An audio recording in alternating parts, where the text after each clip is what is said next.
Up until that point, we thought, oh, everything's perfect and he's a beautiful child and, you know, surely it couldn't happen to us. But to Jace Tacher and his parents, it did happen. Drinking excessive amounts of fluid. He was urinating frequently.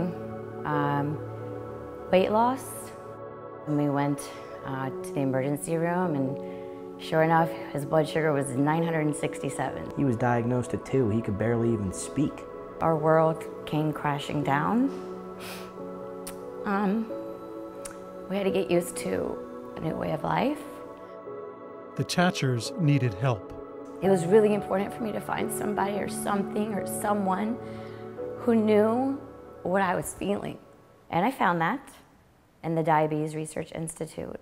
They not only had the research end that I was looking for, but they really had a staff who had an open heart. They were invited to tour the DRI. It really was phenomenal. The friendliness, the open arms, almost like a family, like this is my house, is your house. What also stood out is all the different angles that they're approaching to try to find a cure. You know, it's not all talk. There actually is something being done. And every day there's, you know, people working so hard to find a cure. And I left feeling so hopeful, like, okay, this can be done. So I definitely walked out those doors feeling like a different person than I did walking in. Good. Do you know how to put it in? This way? Today, Jace is 3, and the Tachers are dealing with the constant challenges of managing his disease. Look.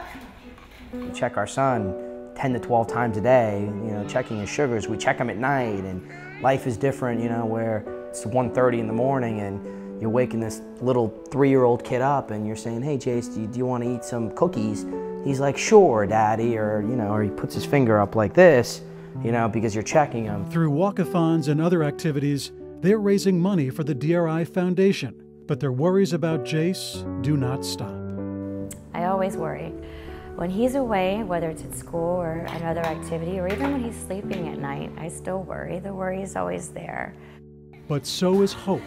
Hope for a far brighter future for their son, and a reason to believe it will come true. But I definitely have a reason to believe. There is hope.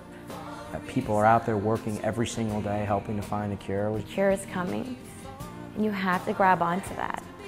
One day, he won't have to take shots, and one day, he won't have to worry how many carbs he's eating. So I have a reason to believe because I just look at his eyes and I see his story.